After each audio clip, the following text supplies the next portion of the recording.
जनता में बांट दी। ये मामला शिमला की कोर्ट में गया। शिमला की कोर्ट ने अभी आदेश पारित किया है कि वीरभद्र सिंह जी के खिलाफ भ्रष्टाचार का मुकदमा दायर किया जाए और वीरभद्र सिंह जी को इस्तीफा देना पड़ गया। 1 विकेट डाउन हुआ, अभी 14 बाकी है। तो हम ये कह देना चाहते हैं कि जो सबूत हम लोगों ने दिए हैं वो सबूत इतने पुख्ता हैं कि अगर 3 सुप्रीम कोर्ट के जजों की बेंच बन जाए तो ये 14 के 14 बचे हुए मंत्रियों को भी इस्तीफा देना पड़ेगा, इनको जेल हो जाएगी। एक मंत्री खड़े होकर कहते हैं ये टीम अन्ना के सारे सदस्य देशद्रोही हैं। मैं उनको कह देना चाहता हूं कि अगर प्रणब मुखर्जी के भ्रष्टाचार के खिलाफ आवाज उठाना देशद्रोह है, अगर चिदम्बरम के भ्रष्टाचार के खिलाफ आवाज उठाना देशद्रोह है, कपिल सिब्बल के भ्रष्टाचार के खिलाफ आवाज उठाना देशद्रोह है, शरद पवार के भ्रष्टाचार के खिलाफ आवाज उठाना देशद्रोह है, तो हम देशद्रोह करते रहेंगे और करते रहेंगे।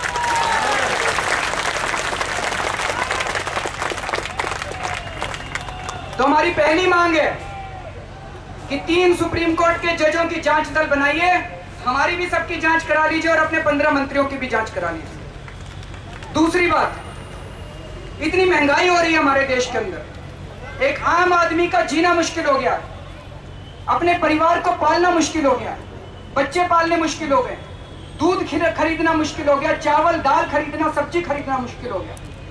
हमने बहुत सोचा कि इतनी महंगाई क्यों हो रही है। ऐसा तो है नहीं कि 2 साल के अंदर अचानक जनसंख्या बढ़ गई हमारे देश की। ऐसा भी नहीं है कि अचानक दूध की किल्लत हो गई हमारे देश में, चावल की किल्लत हो गई, दालों की किल्लत हो गई, सब्जियां उगनी बंद हो गई, ऐसा भी नहीं है। तो इतनी महंगाई इन 2-3 सालों में क्यों हो गई? बहुत सोचा हम लोगों ने, अब समझ में आने लगा कि महंगाई का केवल एक ही कारण है और वो है भ्रष्टाचार। अगर भ्रष्टाचार नहीं होता हमारे देश के अंदर तो महंगाई होने का सवाल ही नहीं उठता। एक उदाहरण देता हूं मैं आपको। अभी 7.5 रुपए लीटर पेट्रोल बढ़ाया है इन्होंने। अगर भ्रष्टाचार नहीं होता तो पेट्रोल पे 7.5 रुपए बढ़ाने की जरूरत नहीं थी, 33 रुपए प्रति लीटर सरकार पेट्रोल का दाम कम कर सकती थी, 16 रुपए प्रति लीटर डीजल का दाम कम कर सकती थी। कैसे कर सकती थी सुने। हमारे देश का केंद्र सरकार का टोटल बजट 14 लाख करोड़ है। जितनी राज्य सरकारें हैं उनका टोटल बजट मिला के 10 लाख करोड़ है। टोटल कितना हो गया? 24 लाख करोड़। इन 24 लाख करोड़ में से आपके हिसाब से साल में कितना प्रतिशत भ्रष्टाचार में चोरी हो जाता होगा? 90%। ये कह रहे हैं सारा ही हो जाता है। कितना चोरी हो जाता होगा? 70%। मैं कह रहा हूं 5% मान लेते हैं। 5% तो होता ही होगा ना, उससे ज्यादा ही होता होगा। 5% मान लेते हैं। 24 लाख करोड़ का 5% हुआ 1.25 लाख करोड़ रुपया। 1.25 लाख करोड़ रुपया कम से कम हर साल भ्रष्टाचार में चोरी हो जाता है। दिल्ली में पेट्रोल की कीमत है 71 रुपए। 71 रुपए में से 33 रुपए टैक्स के और 38 रुपए तेल के। आप पूरे देश भर में जहां भी पेट्रोल खरीदते हैं लगभग 33 रुपए प्रति लीटर आपको टैक्स के सरकार को देने पड़ते हैं। पूरे देश में पेट्रोल बेच के सरकार साल में 70,000 करोड़ रुपए का टैक्स इकट्ठा करती है। अगर ये 1.25 लाख करोड़ रुपए का टैक्स चोरी के बच जाते भ्रष्टाचार के, तो सरकार पेट्रोल के ऊपर 70,000 करोड़ का टैक्स माफ कर सकती थी। और अगर 70,000 करोड़ का टैक्स माफ हो जाता तो प्रति लीटर 33 रुपए टैक्स के पेट्रोल के ऊपर माफ किए जा सकते थे और इसी तरह से 16 रुपए प्रति लीटर डीजल के माफ किए जा सकते थे। मैं पहले इनकम टैक्स डिपार्टमेंट में कमिश्नर होता था। ये टैक्स का सिस्टम बड़ी अच्छी तरह समझता हूं। अगर ये कहें कि जनता को बेवकूफ बना रहे हैं तो ये अपना एक अधिकारी फाइनेंस मिनिस्ट्री वाले भेज दें यहाँ पे, जनता के आमने सामने बात हो जाएगी कि 33 रुपए कम हो सकते हैं कि नहीं हो सकते।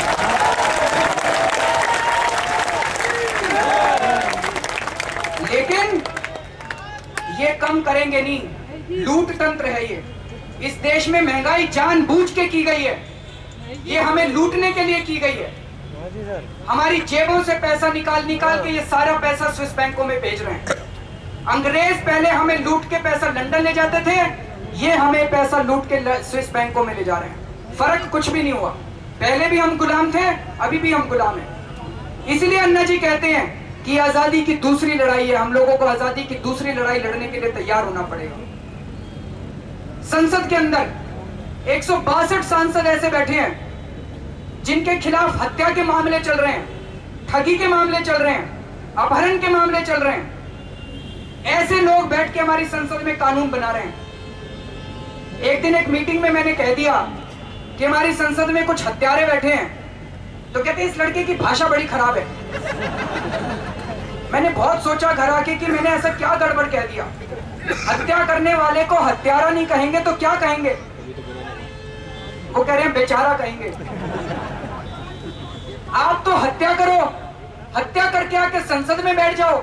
हम आपको हत्यारा कह दे तो हमारी भाषा भी खराब हो गई और आपका हत्या करना भी खराब नहीं हुआ। कहते हैं अभी तो आरोप लगे, आरोप साबित कहाँ हुए हैं? हमने कहा जी 25 साल लगेंगे आरोप साबित होने में। तो कहते हैं हो सकता है आरोप साबित ना हो सकता है छूट जाए। बिल्कुल हो सकता है, लेकिन यह भी तो हो सकता है कि ना छूटे। आप ये कल्पना करके देखो कि 25 साल के बाद इन 162 में से 20 लोगों के खिलाफ भी अगर हत्या का मामला साबित हो गया तो इसका मतलब 25 साल तक 20 हत्यारे हमारे देश की संसद के अंदर बैठ के हमारे लिए कानून बनाते रहे। क्या लोकतंत्र है, क्या जनतंत्र है? धोखा ही धोखा हम लोगों के साथ। तो साथियों, हमारी दूसरी मांग है कि अब 25 साल तक इंतजार नहीं करेंगे, 6 महीने के अंदर इन सारे 162 सांसदों के मामले निपटाओ। फास्ट ट्रैक कोर्ट बनाए जाएं और ये फास्ट ट्रैक कोर्ट 6 महीने के अंदर इन 162 लोगों के मामले निपटाएं। होना चाहिए कि नहीं होना चाहिए? प्रधानमंत्री जी ने अभी चिट्ठी लिखी हम लोगों को, हमारी दोनों बातें नामंजूर कर दी। कहते हैं ना तो जांच होगी 15 मंत्रियों की और ना हम इनके मुकदमे चलाएंगे। तो साथियों, हमारे पास कोई चारा नहीं बचा 25 जुलाई को अनशन करने के सिवा। हमारे को अनशन करने में कोई मजा नहीं आता, धरना प्रदर्शन करने में कोई मजा नहीं आता। तो 25 जुलाई से अनशन तो होगा और देशव्यापी आंदोलन होगा। लेकिन इस बार हम लोगों ने अन्ना जी से निवेदन किया है कि अन्ना जी, आप बुजुर्ग हो गए हैं, आपका स्वास्थ्य ठीक नहीं रहता, आप इस बार अनशन नहीं करेंगे। आप स्टेज पे हमारे साथ बैठिए, आप हमारा मार्गदर्शन कीजिए, हमें आशीर्वाद दीजिए, लेकिन इस बार अनशन आपके जवान साथी करेंगे, हम लोग अनशन करेंगे।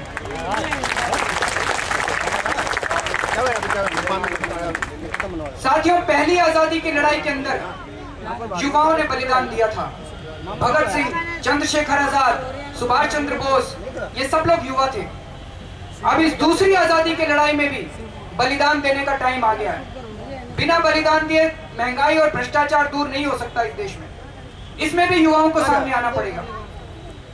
जब मैं ये बात करता हूं तो कुछ साथी कहते हैं कि आपको तो डायबिटीज है, आप कैसे अनशन पे बैठोगे? तो हमने कहा जी ये तो गलत बात है। अगर देश के लिए बलिदान करना है तो बलिदान करने का अधिकार तो सबको है। ये बात थोड़ी है कि जिसको डायबिटीज नहीं है वही बलिदान करेगा, डायबिटीज वाले बलिदान नहीं करेंगे। बलिदान तो सब लोग करेंगे। तो यहाँ जितने लोग बैठे हैं, इसमें जिसको डायबिटीज है उनको मुक्ति नहीं है, सब लोग बलिदान करने के लिए तैयार रहिएगा।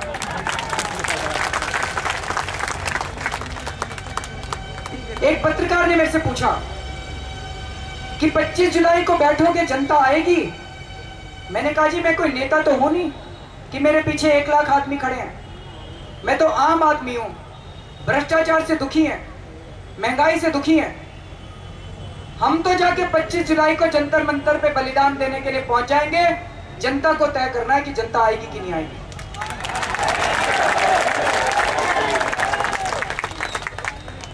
साथियों, ये धर्म युद्ध है, जैसे कुरुक्षेत्र के अंदर हुआ था कौरवों और पांडवों के बीच में।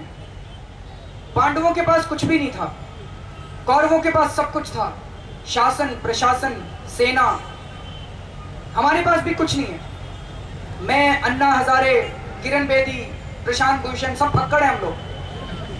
लेकिन और सरकार के पास सब कुछ है। सरकार के पास शासन है, प्रशासन है, सेना है, सीबीआई है, आईबी है, पुलिस है, सब कुछ है सरकार के पास।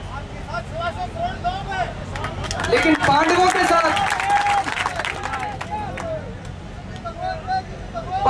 साथ पास एक चीज थी, कृष्ण भगवान उनके साथ थे।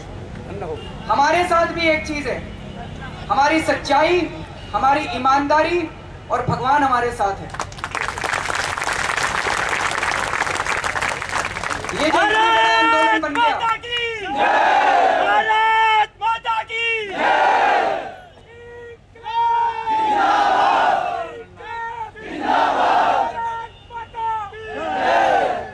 ये जो आंदोलन इतना बड़ा बना, पिछले साल अगस्त के महीने में सारा देश सड़कों के ऊपर आ गया, ये हमारी वजह से नहीं हुआ।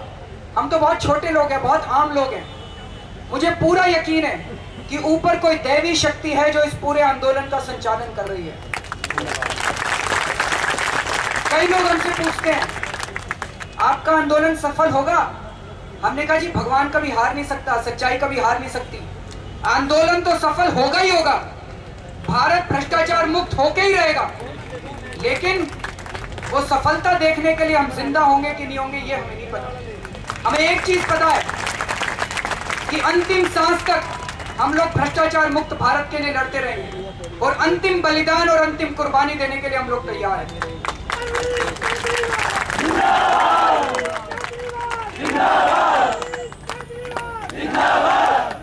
साथियों, अंत में दुष्यंत कुमार की एक कविता है, मैं वो कविता आपके सामने सुनाना चाहूंगा। मैं गाता अच्छा नहीं हूं, लेकिन इस कविता के बोल बहुत क्रांतिकारी हैं, बहुत अच्छे हैं, लेकिन एक शर्त है, मैं एक एक लाइन बोलूंगा और मेरे पीछे पीछे आप सब लोग इतनी जोर से बोलेंगे कि इन सारे भ्रष्टाचारियों की कुर्सी हिलने लगेगी। बोलेंगे? हो गई है पीर पर्वत सी पिघलनी चाहिए, हो गई है पीर पर्वत सी पिघलनी चाहिए। इस पंक्ति का मतलब है कि हमारे देश की पीड़ा इतनी बड़ी हो गई है, हमारे देश का दुख इतना बड़ा हो गया कि हिमालय पर्वत जितना बड़ा हो गया। लेकिन जितनी आवाज से आप लोग बोल रहे हैं, इससे तो चूहा भी नहीं मरने वाला, हिमालय तो क्या। जोर से जोश के साथ, हो गई है पीर पर्वत सी पिघलनी चाहिए, हो गई है पीर पर्वत सी पिघलनी चाहिए।